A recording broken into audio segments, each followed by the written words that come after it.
If you could live green, would you? I'm Nick Federoff, host of Things Green, where we introduce nuggets of green lifestyle from gardening, upcycling, answering your questions, sustainability, even discussing environmental issues. You can become more confident in making the right decisions for you and your family. So come along as we are Things Green.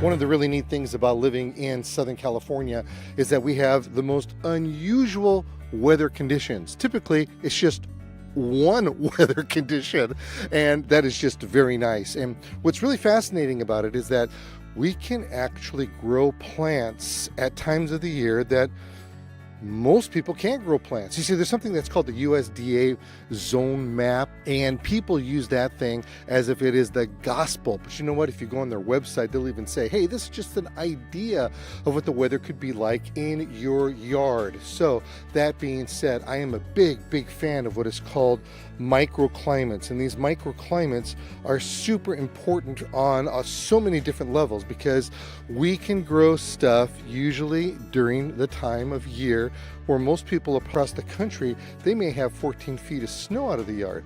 Well, you have to decide when your yard and your garden is being spent and when to rejuvenate it, because you know, I've actually grown tomatoes for 3-4 years in a row off of the same plant. In fact, I have a friend of mine, may he rest in peace, has been on the program before.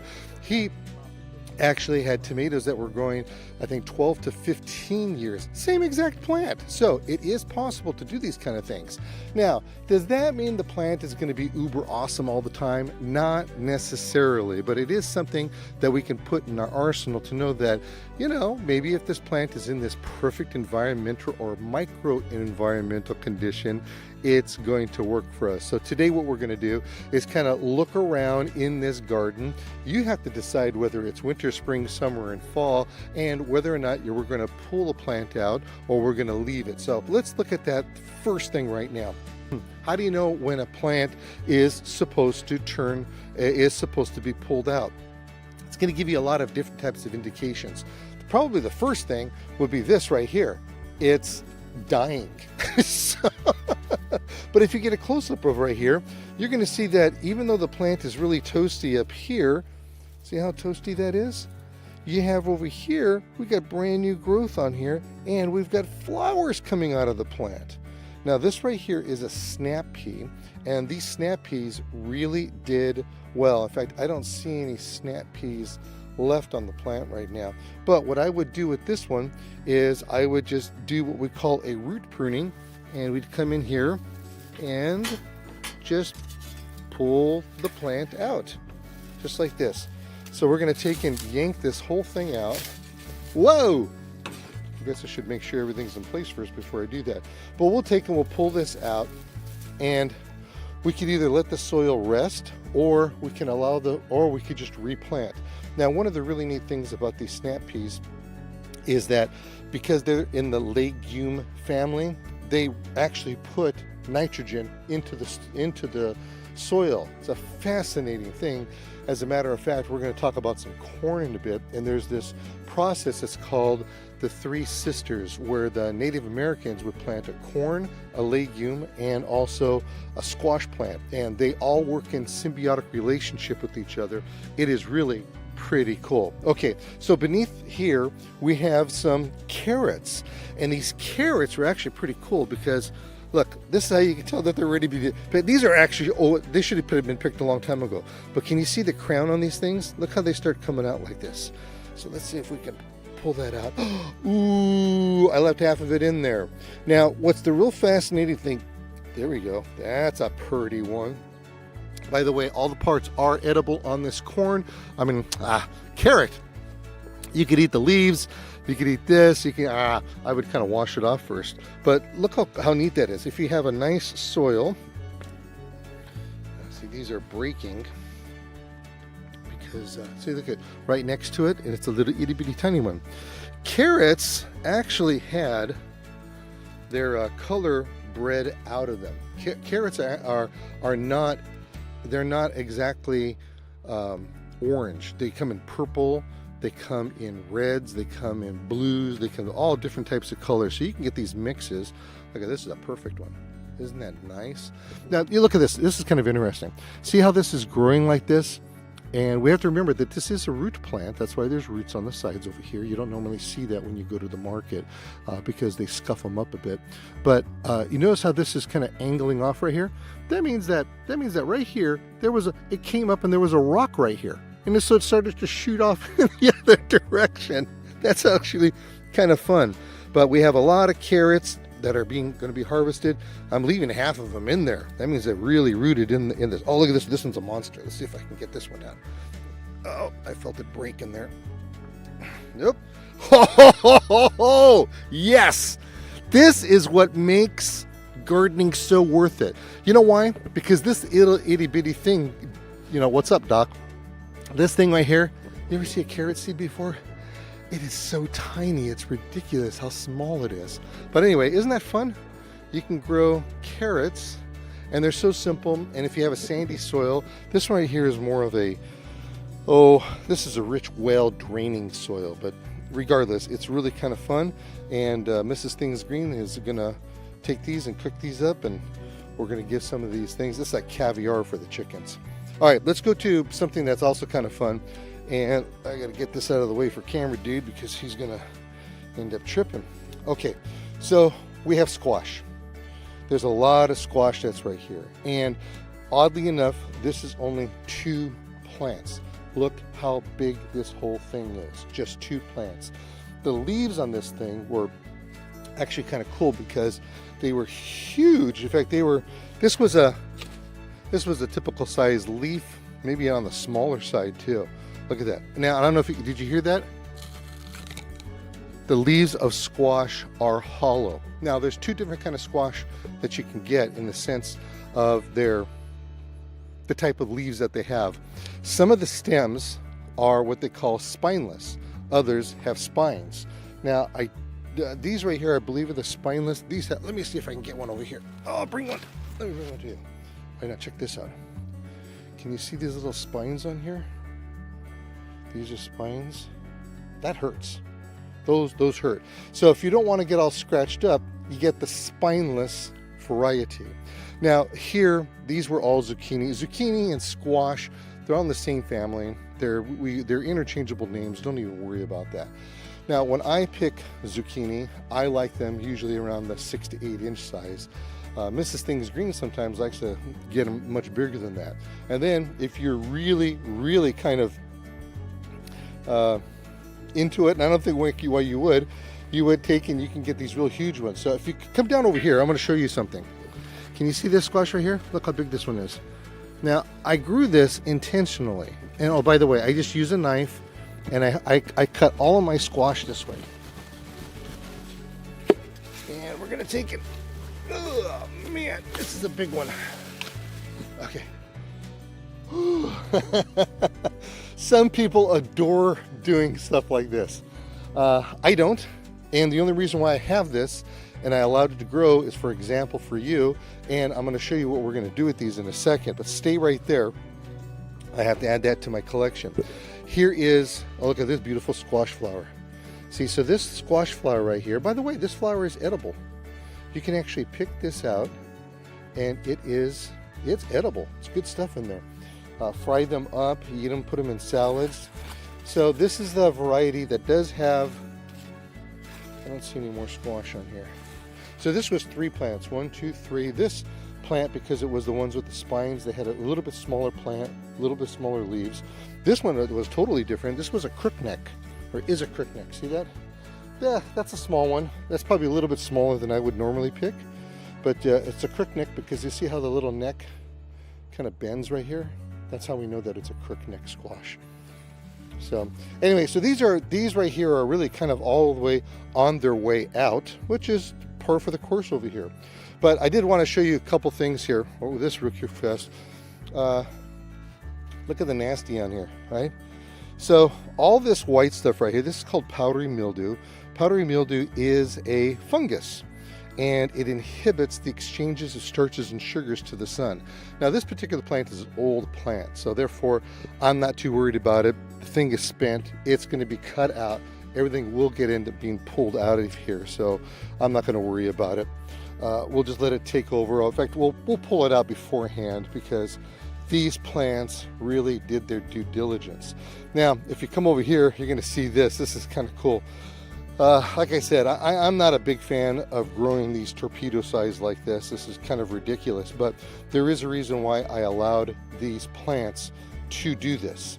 And the reason for it are for the seeds. So you see all these little seeds right here? These are squash seeds. And you take these squash seeds and you will be able to replant them. So I'll take the guts out like this, and then I'll take just the thick ones. So this one right here is not very that well developed right here, but you want to take the thick ones, the juicy ones, and you're going to wash them. You're going to pat them after you wash them. You're going to pat them dry. Once they're patted dry, then you can take them and put them in a airtight container, mark it, put the year on it, and then you can plant them next year. And it's really important to do that. I'll put a saltine cracker inside of the airtight container because that'll help draw out any moisture, or you could use cotton balls. Now to cut these things open, I don't care what you do. use some kind of sharp utensil. I've cut these things open with sawzalls. I've cut them open with these kind of carpenter saws. These skins can get tough, and if you look, the darker that they are, this one was actually probably picked. See how dark this is? This particular squash, this was probably picked about 4, maybe even 6 weeks ago. So anyway, this is really kind of a neat thing to do, and you'll be able to extend your harvest. That's the best part about it. Now this right here is I've got a lot of social media on this. There people are wondering what in the world was going on, what I did. These are cucumbers. These cucumbers as well are slowing down quite a bit. The amount of cucumbers that we got out of here, the amount of pickles that we made was absolutely phenomenal. You have to pick your garden every single day. Get out there, you get close with it. And people were wondering, how come I'm not trellising them? Well, these are vines and they can be trellised. In fact, we're going to go take a look at a trellised one in a second here. But one of the things that we have to do is that whether they're on the ground or not, get in here and pick it up and look around.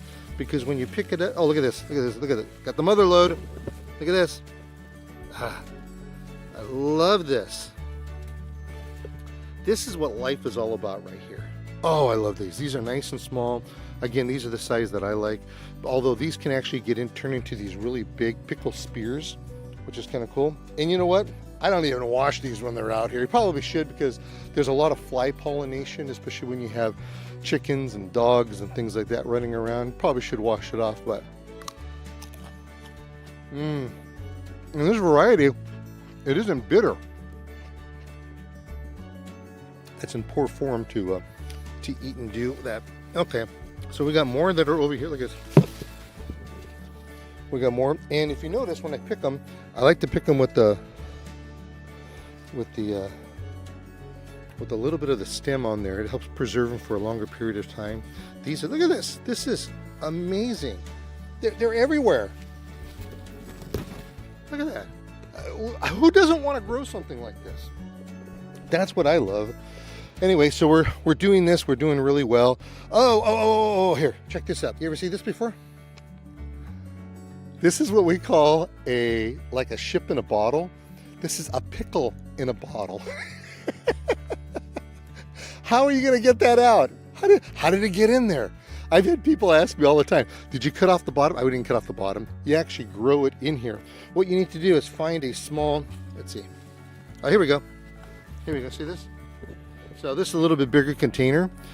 When the pickle is small enough to fit through the front over here, I sure hope you can get that, man. That's beautiful.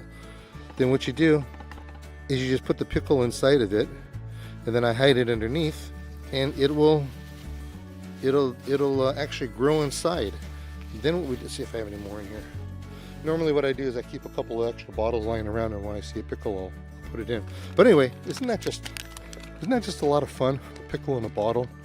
I sure love that. And then you just make a brine, put it in the brine, and it makes a really fun thing to give away to people.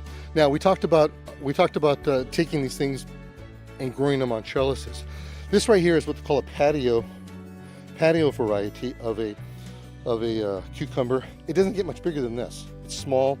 It's you can grow it up on the trellis. Here we have it on our InStyleSteel.com whole tomato cage. See, the pickles just go right on top like this. You don't get a whole lot of pickles off of these, or I call them pickles, cucumbers, same thing as far as I'm concerned. You don't get a whole lot of them on there, but they are definitely there. This is a larger variety. Let's see if there's... Okay, so come here. See how tiny this one is? That's a good size to put the bottle. And let's see, do I have a bottle on one of these? Oh yeah, well I got one over here. This is a bigger one. I guess we've already seen it. We don't have to see it again. But anyway, yeah, so what you got to do is you got to take these and you have to actually string them up. There's another one. Look at the size of that. That's another one that'll fit in a bottle very easily. So if you want to trellis these things up, you can trellis them up and they'll hold on there. Now this is kind of a lot of fun. Remember I told you about the beans? This right here is a bean plant, and I planted it in here not necessarily wanting to get any beans, but look how pretty this flower is. I think that is just gorgeous. That is just a nice little dainty flower. We're going to get beans off of this thing, but they're legumes, and that's what it's doing. It is putting in the nutrition inside of the nitrogen inside. Now we have all kinds of eggplant over here. Another one, absolutely gorgeous flower. Check this one out right here. Look at this flower. Isn't this pretty? If anything, you can grow these just for the flowers, but why just do that when you can get, why could you do this? This is a small one. This is a small one. Look at that. Eggplant. You know how I like my eggplant?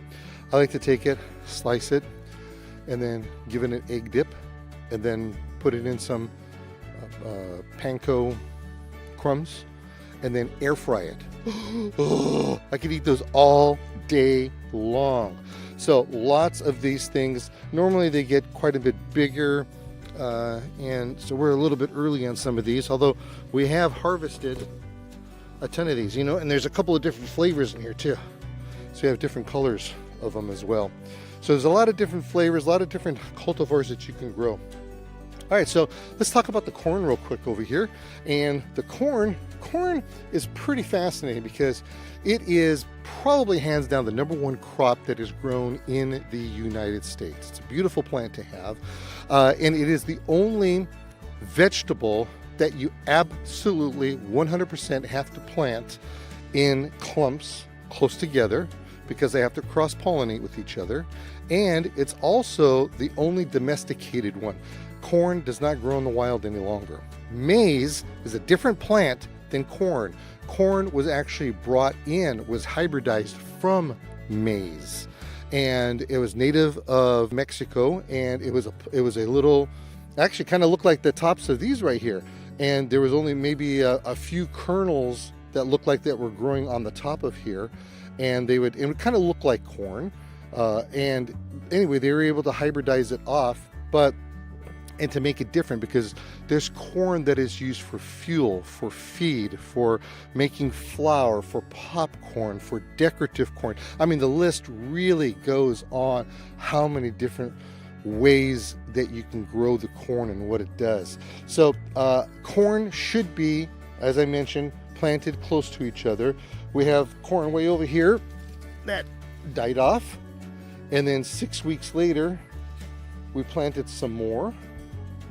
And then 6 weeks, actually, this was 6 weeks later because this already has the corn on it. And then 6 weeks after that, we planted this corn.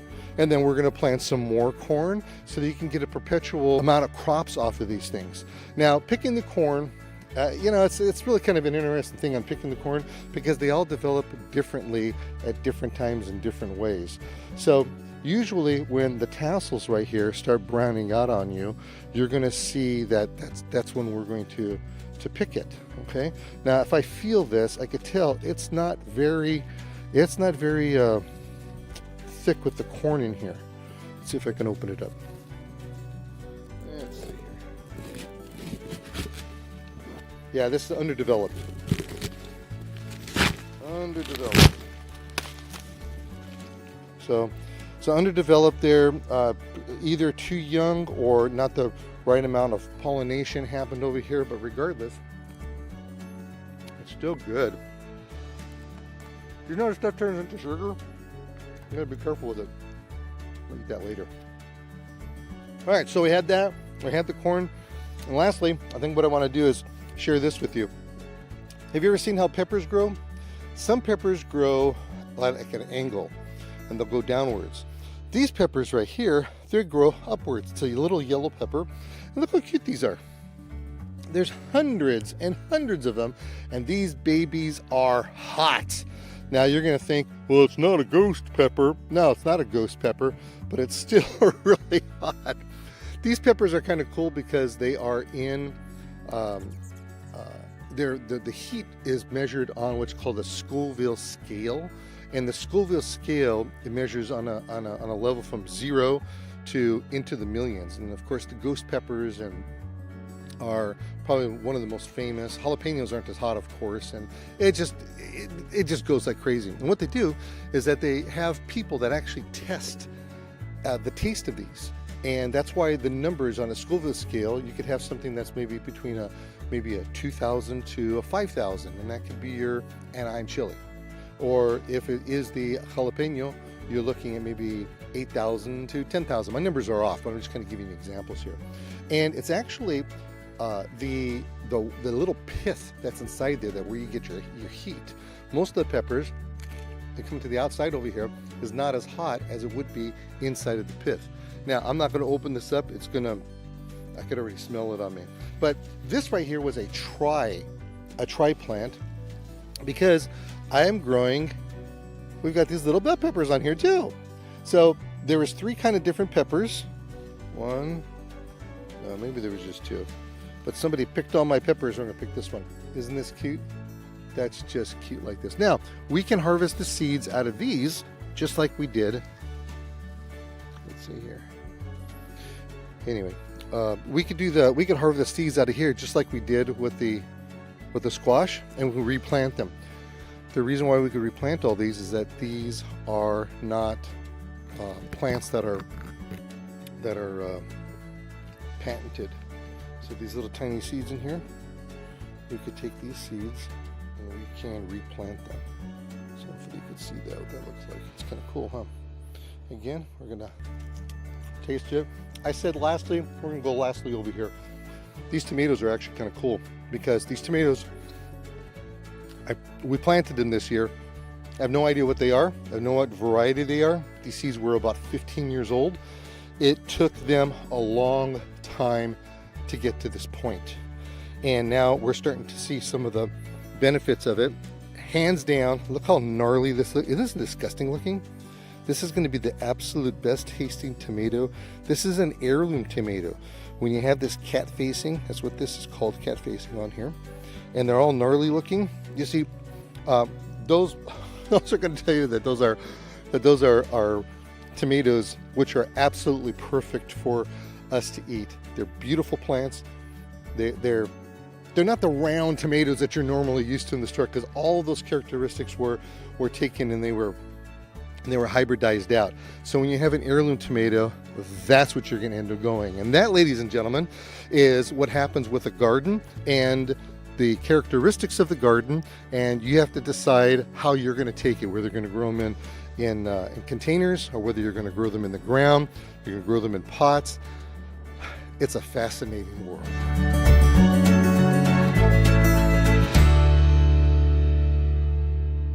Thanks for joining me on another excursion of Things Green. Our goal is to educate, inform, and entertain so you can become exposed to a green lifestyle inside and outside of the home and community, all on your terms. Join me next time right here as we help you with things green.